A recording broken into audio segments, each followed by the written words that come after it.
श्रीधर जी, सभागार में उपस्थित सभी सम्मानीय विद्वान देवियों सज्जनों, सबसे पहले तो मैं एक क्षमा याचना पीछे की पंक्ति में जो काला सूट पहन के बहन जी बैठी हैं उनसे कर रहा हूं कि हमने 6 प्रश्न लिए पर उनका नहीं लिया और मातृशक्ति का प्रतिनिधित्व वो अकेली करती हैं, तो अगर किसी के पास माइक हो तो उनका एक प्रश्न हो जाए, मेरे जो 1-1.5 मिनट है मैं उनको दे सकता हूं, क्योंकि मातृशक्ति से वो अकेली हैं जो प्रश्न कर रही हैं।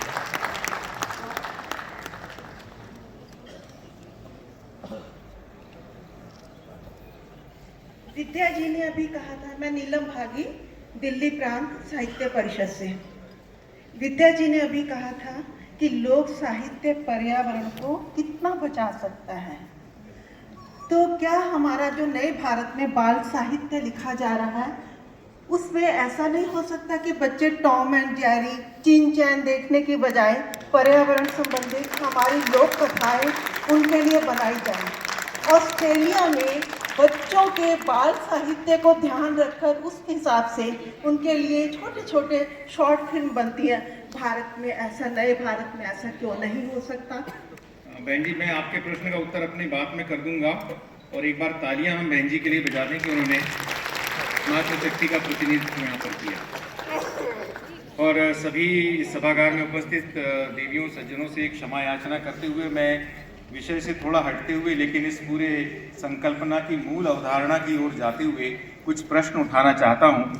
लोग अलोकप्रिय होने का जोखिम उठाते हुए भी हम देख रहे हैं कि पिछले कुछ वर्षों में हमारे देश में एक नई तरह की क्रांति, एक नए तरह का आंदोलन हुआ है जिसमें हम औपनिवेशिक मानसिकता से मुक्ति की ओर बढ़ रहे हैं, यानी डीकोलोनाइज करने की ओर हम लोग बढ़ रहे हैं। अभी जो बात यहाँ पर हुई ग्रेट ट्रेडिशन और लिटिल ट्रेडिशन की, ये भी अवधारणा कोई हमारे विद्वानों ने मूलतः नहीं दी थी, वो विदेशी विद्वानों ने दी थी और उसी अवधारणा को हम यहाँ पे पालन कर रहे हैं। जैसे कि लोक शब्द का जो अंग्रेजी अनुवाद है या अंग्रेजी शब्द से जो हमने शब्द लिया है, यानी फोक से हमने लोक लिया है, तो अगर फोक शब्द की भी अगर हम डिक्शनरी मीनिंग देखें तो आप समझ जाएंगे कि फोक शब्द का भी जो डिक्शनरी मीनिंग है वो कोई बहुत सम्मानजनक डिक्शनरी मीनिंग नहीं है। तो जब हम पूरे देश में एक तरह से औपनिवेशिक मानसिकता से मुक्ति की ओर बढ़ रहे हैं और पिछले लगातार 10, 11, 12 वर्षों से इसमें प्रयास कर रहे हैं जिसमें राष्ट्रीय शिक्षा नीति भी शामिल है, तो हम अभी तक इस लोक शब्द को औपनिवेशिक मानसिकता से मुक्ति क्यों नहीं दिला सके हैं? ये प्रश्न बहुत गंभीर इसलिए भी है कि हमें ये सोचना होगा कि हम कब तक इस तरह का वर्गीकरण करते रहेंगे। लोक साहित्य, क्या लोक साहित्य भारतीय साहित्य से कोई अलग साहित्य है? या लोक नृत्य क्या भारतीय नृत्य से कोई अलग नृत्य है? या लोक संगीत भारतीय संगीत से कोई अलग नृत्य है? या लोक संस्कृति भारतीय संस्कृति से कोई अलग संस्कृति है? हमें यह भी समझना पड़ेगा कि जो कुछ हमारे देश के जन जन में और गांव गांव में और कण कण में विद्यमान है वही भारतीय संस्कृति है, कोई लोक संस्कृति नहीं है और कोई शास्त्रीय संस्कृति नहीं है। लोक मंथन के रूप में हम पिछले 4 वर्षों से लगातार इस बात पे मंथन कर रहे हैं और हमें इस बारे में भी सोचना पड़ेगा कि क्या इस मंथन को हम लोक शब्द से मुक्ति देके इस मंथन का नाम भारत मंथन कर सकते हैं बजाय सिर्फ लोक मंथन के। इस बारे में सोचना, ये प्रश्न इसलिए भी महत्वपूर्ण है कि एक जगह जहां भारत है वहीं दूसरी जगह ऐसी भी है जहां पर इंडिया पनप रहा है और वो धीरे नहीं पनप रहा है, बहुत तेजी से पनप रहा है। कुछ हमारे देश के लोगों के कारण पनप रहा है और कुछ विदेशी हस्तक्षेप के कारण पनप रहा है। हालांकि हम सब इस बारे में विश्वास रखते हैं और आश्वस्त है कि भारत की अस्मिता को डिगा सके ऐसी शक्ति दुनिया की किसी भी शक्ति में नहीं है, ऐसी क्षमता दुनिया की किसी भी क्षमता में नहीं है। लेकिन फिर भी इस भारत को इंडिया होने से बचाने के लिए हमें लोक शब्द की पुनर्व्याख्या करने की बहुत अधिक आवश्यकता है और ये सब इस तरह के मंथन से सहज संभव है। ये बात मैं आप सब विद्वानों के सामने रखना चाहता हूँ।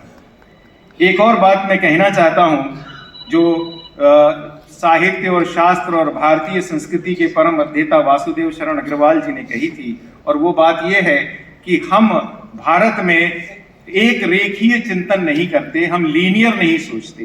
भारत की जो अवधारणा है, भारत का जो सोच है वो चक्रीय है। इसलिए आज जो लोक है वो कल धीरे धीरे अपना परिष्कार लेके, आकार लेके शास्त्र में परिवर्तित होता है, और आज जो शास्त्र है वो धीरे धीरे व्यापक होके और अधिक बहुश्रुत होके लोक का स्वरूप ले लेता है। इसके बहुत सारे उदाहरण हम हमारी संस्कृति में देख सकते हैं, चाहे वो शास्त्रीय नृत्य का उदाहरण हो, जिसे आज आप शास्त्रीय नृत्य कहते हैं, उसकी अगर आप जड़ों में जाएंगे तो आपको वहां भी कहीं ना कहीं बहुत ही लोकप्रिय जो शाश्वत गांव में होने वाले, हमारे जन जन में होने वाले नृत्य हैं, उसमें आपको उसके कण दिखने लगेंगे।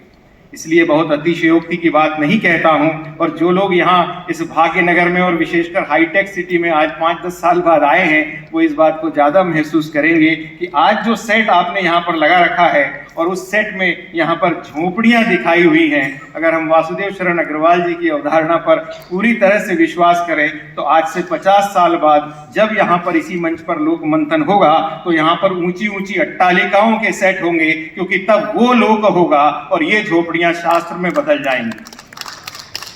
और इसका उदाहरण है भी, अगर आप इंटरनेट पर जाकर देखें तो एक्सक्लूसिव और क्लासिक लिविंग में कुछ लोगों ने अपने घरों के फोटो डाले हैं, और वो जो एक्सक्लूसिव और क्लासिक लिविंग के फोटोज हैं उसमें ब्रिक एंड मड का प्रयोग किया गया है और घास की पुआलों का प्रयोग किया गया है। इसलिए मैं इस बहुत ही समर्थ और बहुत ही विद्वत मंच के ऊपर से एक छोटी सी आपसे विनंती करना चाहता हूं कि हम जितनी जल्दी लोक की अवधारणा और लोक की परिभाषा को बदलेंगे और इस शब्द को औपनिवेशिक मानसिकता से, औपनिवेशिक जड़ों से मुक्त करेंगे, उतनी ही जल्दी हम सबल भारत, समर्थ भारत, विकसित भारत और शाश्वत भारत की उस संकल्पना की ओर आगे बढ़ेंगे जिसका सपना, जिसका ध्येय हम सभी के मन में है।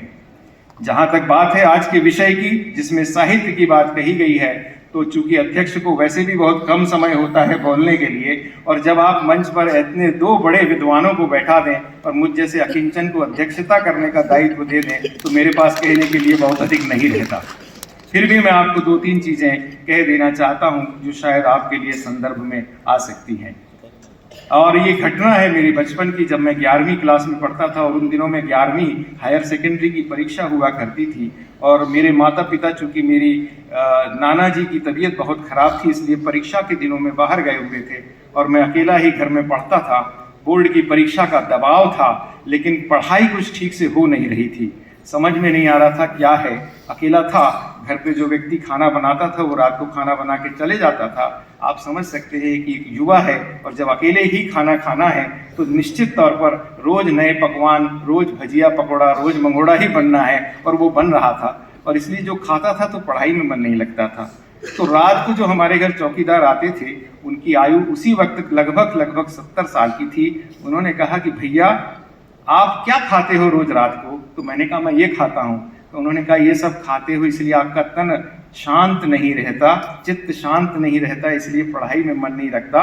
और उन्होंने मुझे महाभारत की एक कविता कहानी एक ठेठ बुंदेलखंडी में सुनाई, और वो कहानी इस प्रकार है कि जब महाभारत का युद्ध तय हो गया और सबको मालूम पड़ गया कि अब हमको युद्ध करना है, तभी युधिष्ठिर एक बार फिर से अड़ गए कि मैं अपने भाइयों के विरुद्ध युद्ध नहीं करूंगा।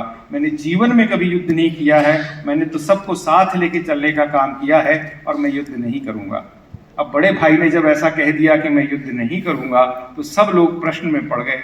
जैसा कि होता है, हमेशा की तरह सब भगवान श्री कृष्ण की शरण में गए और उन्होंने पूछा कि अब इसका उपाय बताइए। तो भगवान श्री कृष्ण जी ने कहा कि कुछ मत करो, इस युधिष्ठिर को कुछ दिनों तक पीछे के रास्ते से जाओ, दुर्योधन के जो रसोई में खाना बन रहा है वो खाना लाकर इसको रोज खिलाया करो।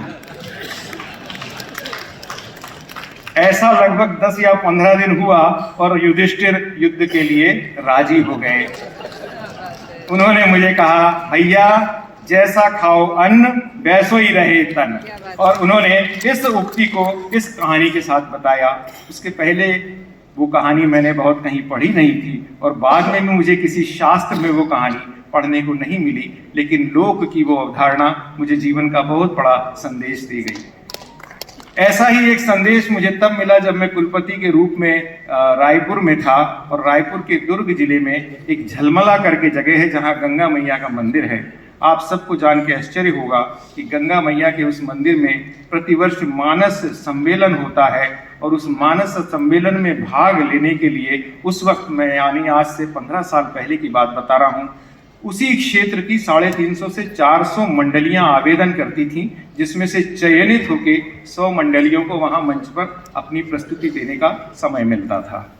तो उसी समय जब मैं ये बात कर रहा था, वहां एक सामान्य से कथावाचक बैठे थे और उनसे कुछ चर्चा हुई और क्षेपकों की बात हुई। मेरा मन कुछ उद्विग्न था और मैं बहुत छोटी छोटी बातों पर चिढ़ रहा था। तो मुझसे वो बहुत कथावाचक थे, मुझसे बोले कि आप ये क्या बात कर रहे हैं, इतने उद्विग्न क्यों हैं, आपको तो कभी मैंने ऐसा देखा नहीं। मैंने कहा पता नहीं, मेरा मन थोड़ा खराब है। तो उन्होंने कहा जब आपका मन खराब होता है तो आपको अच्छी चीज़ें भी बुरी लगती हैं। और उन्होंने मुझे रामायण की एक कथा सुनाई।